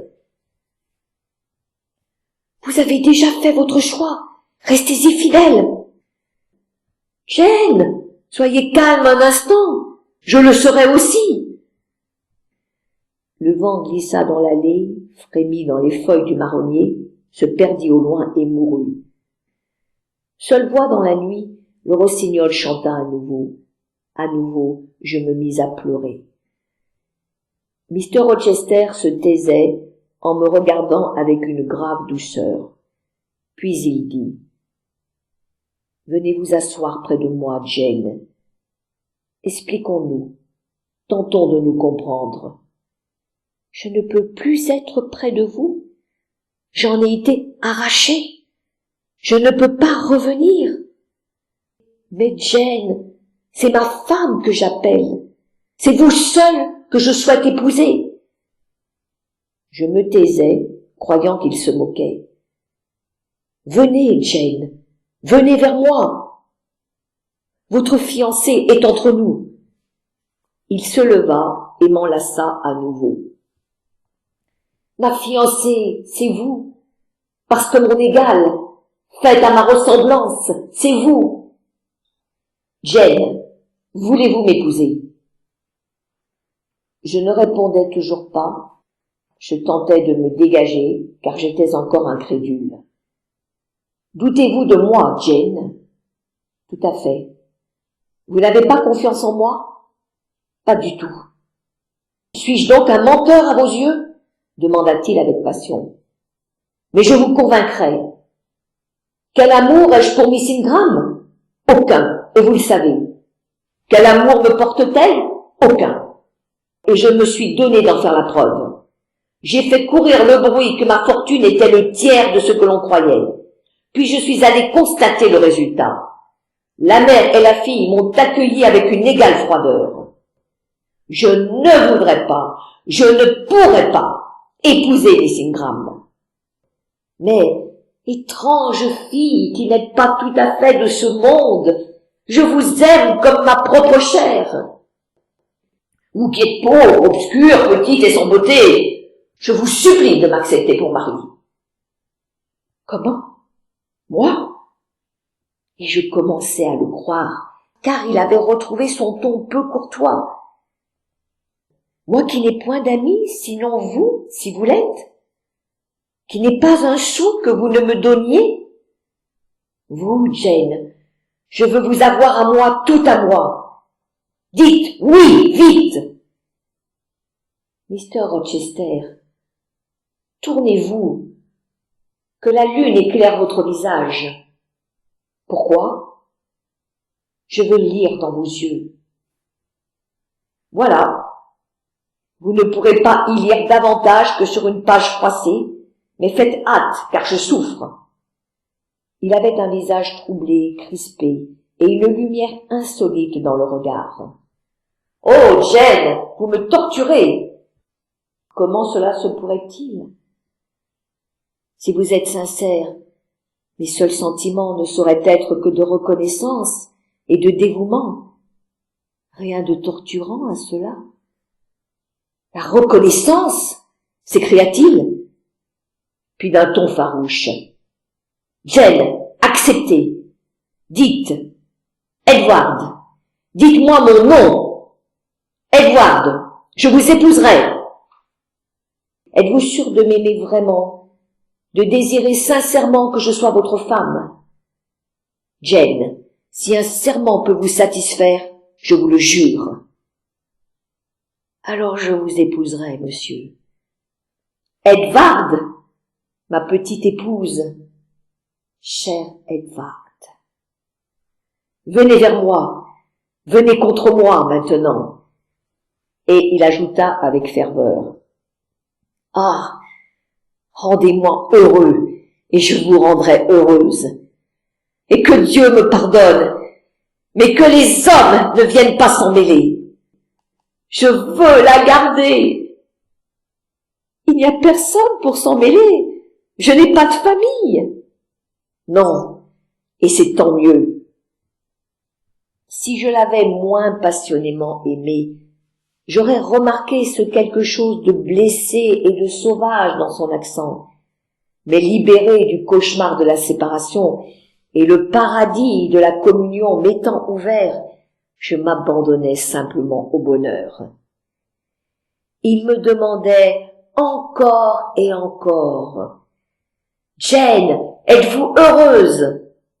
Encore et encore, je répondais « Oui ». Puis il murmura « Cela expirera tout, c'est certain. Ne l'ai-je pas trouvée abandonnée et solitaire? Est-ce que je ne la chérirais pas, ne la protégerais pas, ne la consolerais pas? N'y a-t-il pas l'amour en mon cœur, la pureté dans mes intentions? Cela sera expié devant Dieu. Je sais qu'il approuve ma résolution. Quant à l'opinion des hommes, je m'en lave les mains, je la défie. » Mais qu'y avait-il de changé dans la nuit? La lune n'était pas encore couchée, mais l'ombre s'était fait dense et me dérobait son visage. Le marronnier frissonnait et grondait, le vent galopait dans l'allée. « Il nous faut rentrer, dit-il, le temps change. J'aurais pu rester là avec toi jusqu'au matin, Jane. » Moi aussi avec vous, pensai-je. Et peut-être l'aurais-je dit si un éclair éblouissant n'avait déchiré le ciel, si un craquement tout proche n'avait ébranlé le jardin d'un bruit sinistre. Je cachai mes yeux éblouis sur son épaule.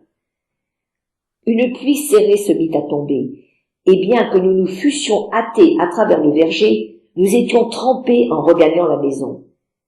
Tandis qu'il me débarrassait de mon vêtement mouillé et secouait mes cheveux dénoués, Mrs. Fairfax apparut sans que ni lui ni moi ne l'ayons remarqué. La lampe du hall brûlait, il allait sonner minuit. « Allez vite et bonne nuit, ma chérie. » Il m'embrassa encore et encore. Lorsque je levai les yeux, après qu'il eut desserré son étreinte et fut parti, je me trouvai face à face avec la veuve, pâle, grave, stupéfaite. Je lui souris et je montai. Les explications seront pour une autre fois, pensai-je. et pourtant je souffrais à l'idée qu'elle pouvait se méprendre sur ce qu'elle venait de voir. L'orage secouait furieusement la nuit, l'illuminant de zébrures blanches. Une pluie diluvienne ruisselait contre les vitres, mais nulle crainte ne m'habitait. Mr. Rochester n'était-il pas venu par 3 fois demander à ma porte si je me sentais paisible? Ne m'apportait-il pas la force d'affronter n'importe quoi? Au matin, avant que je fusse levé, Adèle se précipita dans ma chambre pour m'annoncer que le vieux marronnier géant avait été frappé par la foudre et fendu en son milieu. Chapitre 24. Tout en m'habillant, je revivais les événements de la soirée, et je craignais que ce n'eût été qu'un rêve. Je n'aurais de certitude qu'en retrouvant Mr. Rochester, que lorsqu'il me renouvellerait son serment, qu'il me redirait son amour. Et tandis que je me coiffais, je regardais mon visage. Il me paraissait moins ingrat depuis que l'espoir teintait de rose mes joues, depuis que le bonheur allumait dans mes yeux quelques reflets d'or. Parfois, je n'avais pas osé lever ce visage vers mon maître de crainte qu'il ne lui déplût. J'aurais désormais cette audace, sachant que ce qu'il y lirait ne refroidirait pas ses sentiments. Je trouvais aussi que jamais robe d'été si simple n'avait eu un air aussi séant, car jamais je ne l'avais portée avec une humeur bénie. Je ne fus pas étonné qu'une matinée de juin resplendît après l'orage nocturne, que la brise odorante et la nature se fussent accordées à ma joie, que le chant des oiseaux fût moins doux que celui de mon cœur. En revanche, je le fus à trouver Mrs. Fairfax me saluant tristement et me priant gravement au petit déjeuner. Elle s'y montra silencieuse et froide. Pourtant, il fallait que ce fût mon maître qui lui donnât des explications. Aussi me hâtai-je d'avaler ce que je pouvais pour me sauver au plus vite. Adèle quittait la salle d'études comme j'y montais. « Où allez-vous? C'est l'heure des leçons. Mr. Rochester m'a renvoyé dans ma chambre. »« Où est-il? »« Là. » Et elle désigna la pièce dont elle sortait. J'y entrai, il m'y attendait. « Venez me dire bonjour, dit-il. » Il ne m'accueillait plus d'un mot quelconque, mais me prenait dans ses bras et m'embrassait. Cela devenait tout naturel, et il était bon de se laisser aimer et caresser par lui. « Jane, vous êtes vraiment jolie ce matin. Est-ce là ma graine de moutarde, cette petite fille épanouie? On dirait que le soleil s'est posé sur ses cheveux et dans ses yeux noisettes. J'ai les yeux verts, mais pour lui, peut-être, avait-il changé de couleur. C'est Jane Eyre, monsieur. Jane Rochester, dans 4 semaines, pas un jour de plus. Le savez-vous? Je le savais sans le comprendre, et quelque chose de plus puissant que le bonheur me frappait, quelque chose qui ressemblait à la peur. Vous étiez rose, vous voilà toute pâle. Qu'y a-t-il, Jane? Ce nouveau nom me paraît si étrange. Oui, Mrs. Rochester, la jeune Mrs. Rochester, mon épousée. C'est impossible. Cela me paraît invraisemblable. Le bonheur parfait n'est pas de ce monde. Pourquoi aurais-je une destinée différente de celle de mes pareils? C'est un rêve éveillé, un conte de fées, mais que je vais amener à la réalité dès aujourd'hui. J'ai fait envoyer par mon banquier tous les bijoux qu'il a en garde et qui ont de tout temps appartenu aux dames de Thornfield. Je veux que vous ayez tous les privilèges, toutes les attentions que j'aurais pu accorder à la fille d'un père. Oh, monsieur, tant pis pour les bijoux. Les bijoux, pour moi, c'est trop insolite. Je ne veux pas en entendre parler. Je préfère ne pas les avoir. J'attacherai moi-même à votre cou une rivière de diamants, un diadème à votre front, auxquels la nature a donné la noblesse, des bracelets à vos minces poignets. Non, non, parlons d'autre chose, je vous prie. Ne vous adressez pas à moi comme si j'étais une beauté. Je suis votre neutre gouvernante qui a l'air d'une coiqueresse. Vous êtes la beauté selon mon cœur, légère et diaphane. Vous voulez dire chétive et insignifiante. Je vous en prie, ne raillez pas. Je vous parerai de sorte qu'on vous reconnaisse comme une beauté, avec des soies et des dentelles précieuses. Le ton qu'il adoptait me mettait mal à l'aise. J'avais le sentiment d'une duperie et je répondis. Et vous ne me reconnaîtrez plus. Je ne serai plus votre Jane, mais un singe en habit d'arlequin. Le geai paré des plumes du paon. Je préférerais vous voir en travesti que d'endosser la parure d'une dame de la cour. Quand bien même je vous aime tendrement, parce que je vous aime autant, je ne vous flatte pas. Ne me flattez pas non plus. Sans comprendre ma prière, il poursuivit. Aujourd'hui même, je vous emmène à Mycote. Vous y choisirez des toilettes, parce que la cérémonie, je vous l'ai dit, aura lieu dans 4 semaines. Nous nous marierons discrètement dans la petite église là-bas, puis nous partirons aussitôt. J'emmènerai mon amour vers les pays ensoleillés, les vignobles de France et les plaines d'Italie. Mon épouse apprendra à connaître la beauté du passé, la vie des cités. Elle fera l'apprentissage de sa propre estime en se comparant aux autres. Je voyagerai, et avec vous, vous verrez Paris et Rome et Naples, Florence et Venise et Vienne. Mes étapes de vagabond deviendront celles de mon elfe. Tous ces lieux que j'ai parcourus, le cœur rempli de haine, de dégoût et de rage, je veux les revoir avec un cœur guéri, purifié, heureux avec mon ange consolateur. Je ris. Je n'ai rien d'un ange et n'en aurai jamais rien. Vous ne devez rien attendre de céleste venant de moi. Rien attendre de plus que je n'attends de vous. Et qu'attendez-vous de moi? Pendant quelque temps, vous serez tel que vous êtes maintenant, et puis vous perdrez votre flamme. Vous deviendrez capricieux et dur, et j'aurai fort à faire pour vous plaire. Lorsque vous serez habitué à moi, vous m'aimerez bien, je dis bien, c'est-à-dire que vous ne m'aimerez plus. J'ai lu dans des livres écrits par des hommes que l'ardeur d'un mari s'éteint au bout de 6 mois. Mais en tant qu'amie et compagne, j'espère ne vous décevoir jamais. Décevoir? Vous aimez bien? Je vous aimerai encore et encore avec toute ma sincérité, ma ferveur, ma constance. Car vous n'êtes pas capricieux, monsieur? Je le suis avec les femmes dont seule la façade me plaît, mais dont je sais qu'elles cachent la bêtise, la vulgarité, l'absence de cœur et d'âme. Mais devant un regard limpide, un caractère trempé au feu qui plie sans rompre et allie la fermeté à l'harmonie, alors je suis à jamais tendre et sincère. Et vous est-il arrivé d'aimer un caractère ainsi fait?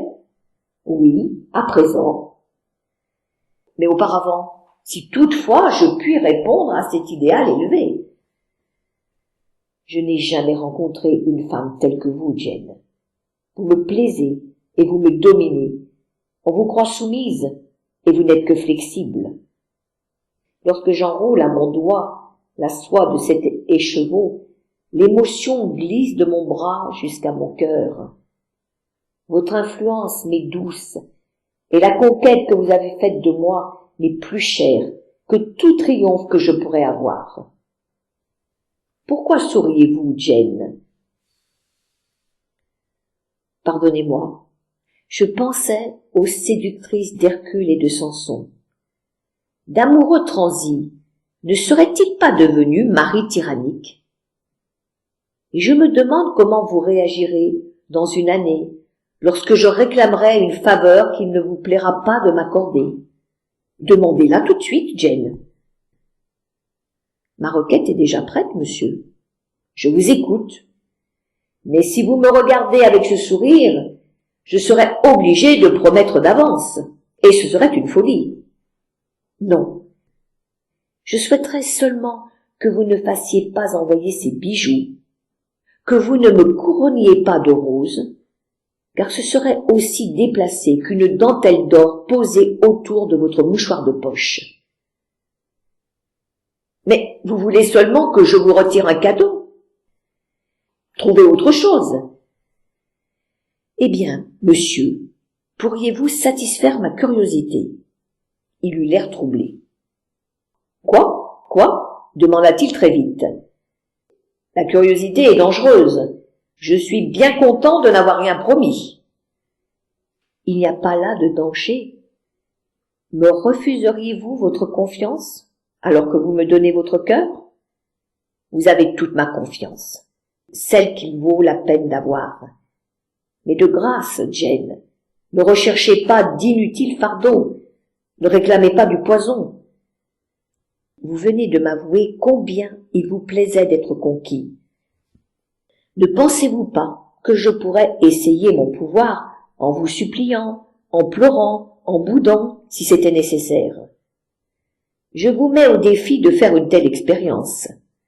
Abusez, et vous aurez gagné la partie.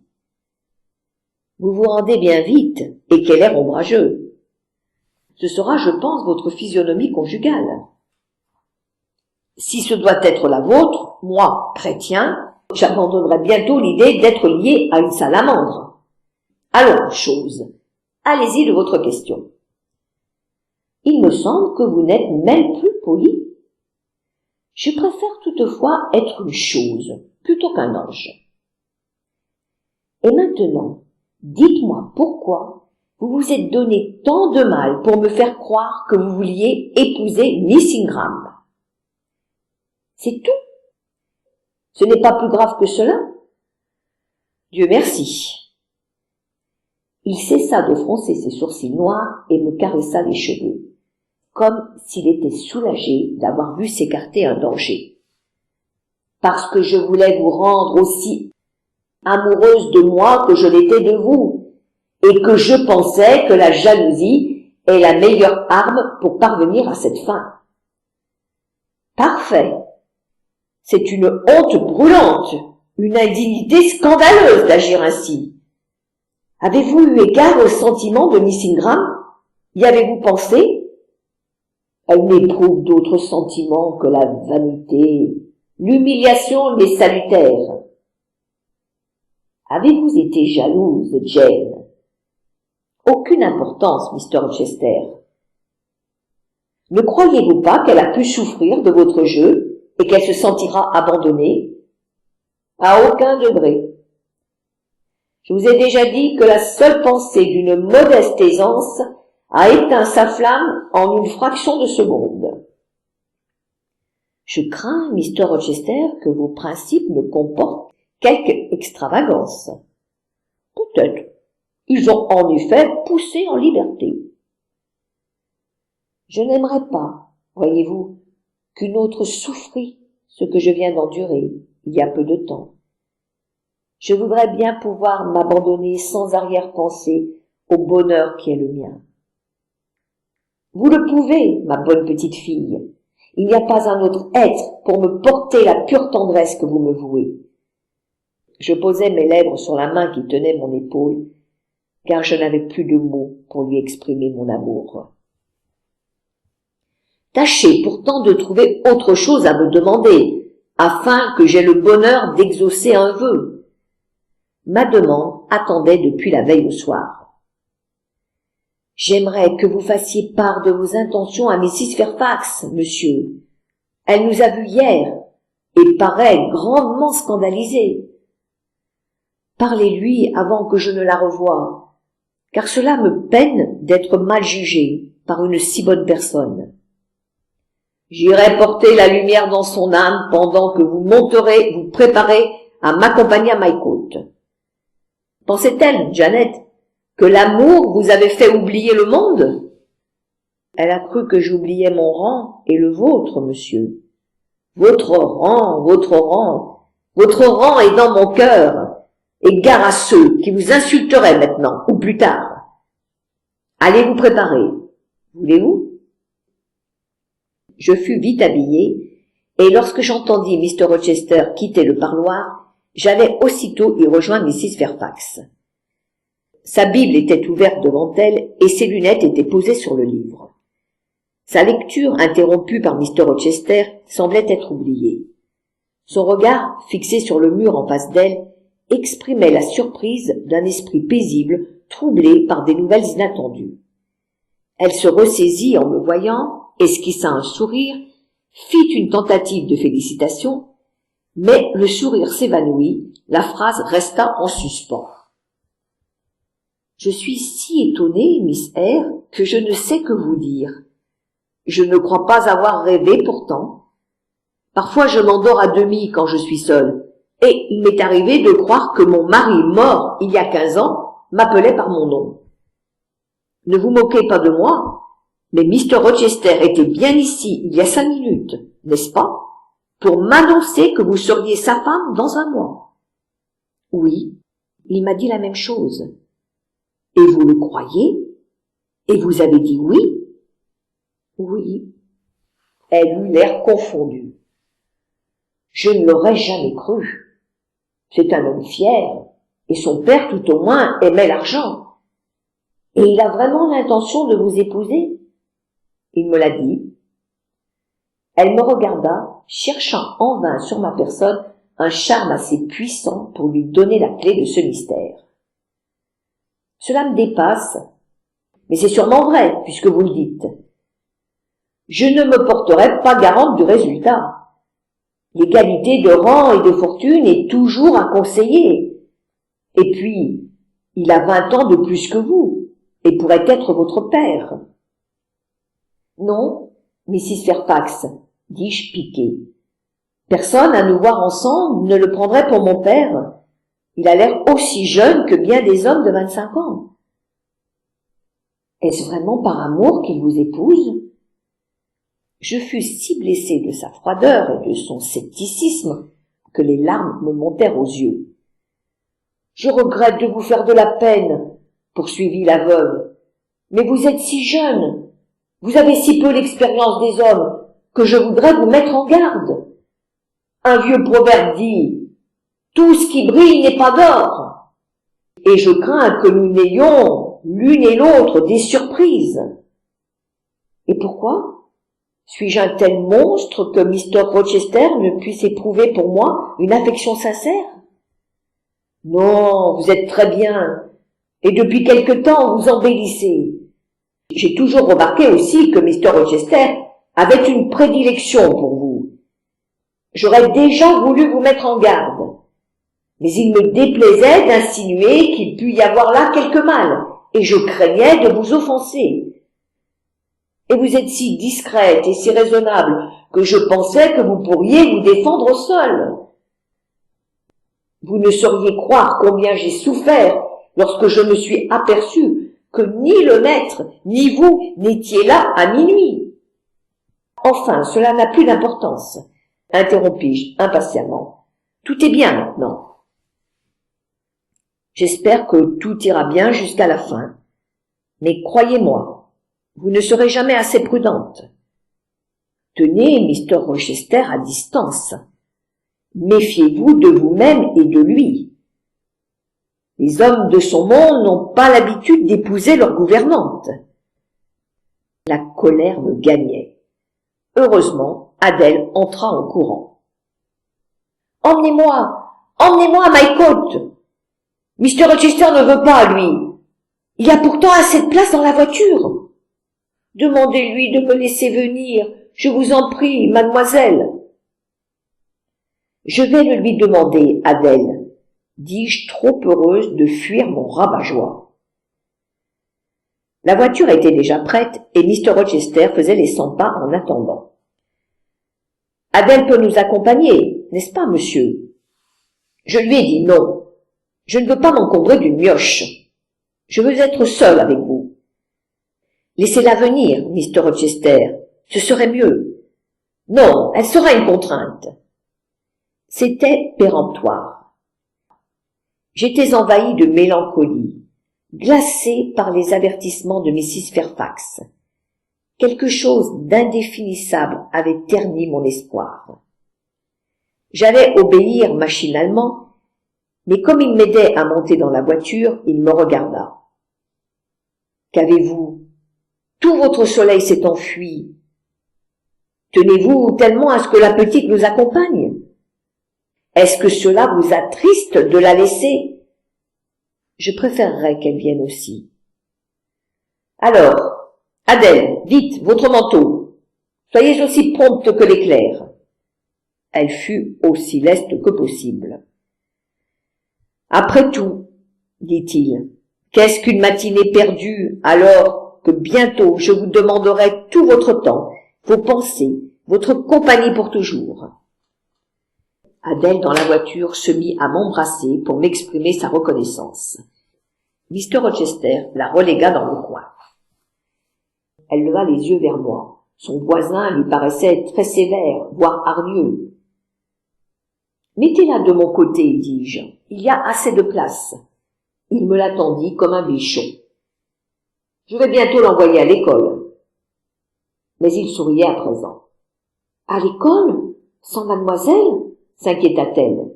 « Oui, absolument, sans mademoiselle, car je vais emmener mademoiselle dans la lune. Je vais me mettre en quête d'une grotte dans une vallée blanche, et elle y vivra avec moi seule. »« Elle n'aura rien à manger? Vous la ferez mourir de faim ?» remarqua Adèle. « J'irai ramasser de la manne soir et matin, car les collines de la lune en sont couvertes, Adèle. »« Elle aura froid? Que fera-t-elle sans feu? Il y a des volcans là-haut. Quand elle aura froid, j'irai la déposer sur le bord d'un cratère. » Ce sera très inconfortable. Et où prendra-t-elle des vêtements? N'aura-t-elle jamais de robe neuve? Mr. Rochester fit mine d'être pris de court. « Que feriez-vous dans ce cas, Adèle? Que pensez-vous d'un nuage rose ou blanc pour y tailler une robe? Et d'un arc-en-ciel, on tirerait une bien jolie écharpe. D'ailleurs, elle s'ennuiera seule avec vous dans la lune. Si j'étais mademoiselle, je refuserais tout net de vous accompagner. Elle a déjà accepté, elle me l'a promis. Et puis vous ne pourrez pas l'y emmener. Il n'y a pas de route pour la lune, et ni vous ni elle ne savez voler. Voyez-vous ce champ, Adèle?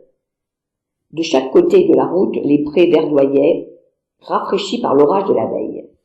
C'est là même que vous m'avez aidé à rentrer les foins. Après que vous fûtes partis, je me suis assis, et tandis que j'écrivais dans un petit carnet mes malheurs passés et mes vœux pour un bonheur futur, une fée est venue vers moi. Je ne lui parlais pas, et elle ne me parla pas. Mais en un dialogue muet, elle m'expliqua que sa mission était de me rendre heureux, et que pour cela, nous devions partir ensemble loin du monde, qu'elle savait, dans une vallée d'argent, une caverne d'albâtre où nous pourrions vivre. Je lui dis alors, tout comme tu viens de le faire, que je ne savais pas voler, et elle me répondit, « Qu'à cela ne tienne, cette bague d'or est un talisman qui abolit toute difficulté. Il suffit de le passer à l'annuaire de la main gauche, je vous appartiens et vous devenez mien, nous quitterons la terre pour nous créer notre ciel. » Cet anneau, Adèle, est dans ma poche. Changé en souverain que je changerai à nouveau en anneau bientôt. Mademoiselle n'a rien à voir avec cela. Votre fée ne m'intéresse pas. Vous disiez que c'était mademoiselle que vous vouliez emmener. Mademoiselle est une fée, lui chuchota-t-il avec mystère. Je rassurai Adèle, qui n'avait nul besoin de l'être, car elle m'affirma, faisant preuve d'un scepticisme bien français, que Mr. Rochester était un vrai menteur. Cette heure que nous passâmes à Mycote me fut lourde. Ces cadeaux trop fastueux me remplissaient de malaise et m'humiliaient. Aussi, en remontant dans la voiture, me sentant fiévreuse et lasse, j'en vins à repenser à l'héritage possible de mon oncle John Eyre, me disant qu'il me permettrait peut-être de me trouver sur un certain plan d'égalité avec Mr. Rochester, et je le regardais à la dérobée. Il me sourit. Je crus découvrir sur son visage la satisfaction que doit éprouver un sultan qui vient de combler son esclave, et je repoussai la main qui cherchait la mienne. « Ne me regardez pas ainsi, dis-je. Sans cela, je ne porterais que les vieilles robes que j'avais à Lowood, et je me marierais en cotonnade lilas. Vous pourrez alors vous tailler une robe de chambre dans les robes de soie que vous venez de me donner. » Il rit. « Est-elle au moins assez originale et piquante? Je n'échangerai pas cette petite Anglaise contre tout le sérail du Grand Turc. » Cette allusion orientale acheva de m'énerver. « Je ne remplacerai pas un sérail, mais si cela est dans vos goûts, partez aussitôt, monsieur, et achetez-vous un troupeau d'esclaves avec l'argent dont vous ne savez que faire ici. Et vous, Janet, que ferez-vous pendant que je marchanderai sans perdre d'yeux noirs? Je me préparerai à devenir missionnaire pour prêcher la liberté à celles qui seront esclaves dans votre harem.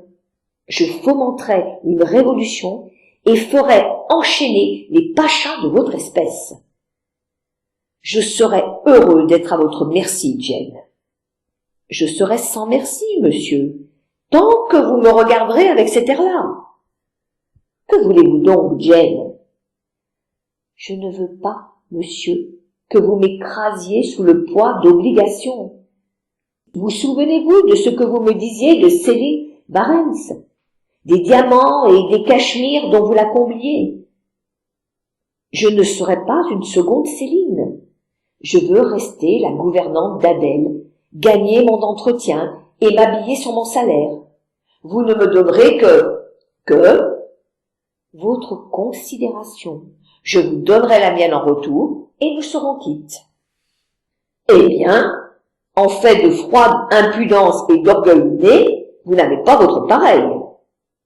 Puis, comme il poussait le portail de Thornfield, il ajouta: « Me feriez-vous le plaisir de dîner avec moi? » « Non, monsieur, merci. »« Et pourquoi pas, si j'ose le demander? »« Je n'ai jamais dîné avec vous, monsieur. Il n'y a pas de raison pour que je le fasse avant. »« Avant quoi? Vous aimez trop les points de suspension. »« Avant que je ne sois obligé de le faire. » « Pensez-vous donc assister au repas de l'ogre que vous redoutiez ma compagnie? »« Je n'ai pas d'idée préconçue, monsieur, mais je ne veux rien changer à mon mode d'existence pendant un mois encore. Écoutez, vous allez laisser là, tout de suite, votre esclavage de gouvernante. »« Je m'excuse, monsieur, mais je ne le ferai pas. »« Vous pouvez me faire appeler dans la soirée, je viendrai. »« Si j'avais au moins de quoi fumer pour me réconforter après tout cela, dit-il. »« Petit tyran, vous me soumettez maintenant, mais mon tour viendra, et je vous enchaînerai ainsi. » Et il tira la chaîne de sa montre. « De façon à toujours vous porter sur mon cœur. » Il me fit appeler ce soir-là comme de coutume. Je ne désirais pas passer toute la soirée en tête-à-tête, et je le priais de me chanter quelque chose. Je me souvenais de la beauté de sa voix. Je savais qu'il aimait à chanter, comme tous les bons chanteurs. Néanmoins, il affirma que j'étais une capricieuse petite sorcière, et qu'il ne se sentait pas d'humeur à chanter. Pourtant, il me demanda si j'aimais sa voix. Je l'en assurai, et il ajouta: « Alors, Jane, il faut m'accompagner. » Il eut au fait de me chasser du tabouret en me traitant de gâcheuse, car il jouait aussi bien qu'il chantait, et je m'assis au rebord de la fenêtre pour l'écouter. Dehors, le crépuscule estompait la pelouse, tandis que sur une musique douce, il improvisait une romance. Lorsqu'il eut terminé, il revint vers moi, le visage illuminé, son œil de faucon brillant de tendresse et de passion. Mais j'étais décidé à ne pas m'abandonner aux épanchements. et lorsqu'il me demanda un baiser de réconciliation, je le lui refusai. « Cœur de pierre, dit-il, toute autre femme aurait fondu à pareille mélodie consacrée à sa gloire. » Je l'assurai que j'avais une nature dure, sans pitié, afin qu'il n'eût pas d'illusion sur l'acquisition qu'il venait de faire en ma personne, et pût revenir en arrière pendant qu'il était encore temps. Je veillais à ne rien changer à ma ligne de conduite. En présence de tiers, je demeurais respectueuse et paisible. Le soir, je lui réservais mon air distant et mon ironie, de sorte que je recevais des grimaces en place de caresses. Il prétendait que je le faisais dépérir et me menaçait de vengeance terrible dans l'avenir. Mrs. Fairfax perdit ainsi son inquiétude à mon sujet. Mais nul ne sut combien il m'eût été doux de l'entourer de tendresse, de lui témoigner mon amour, car il était devenu mon seul univers, plus que le monde, ma raison d'être et mon espérance d'éternité. Il était même l'éclipse qui me masquait la divinité, car je n'avais plus besoin d'autre Dieu que lui.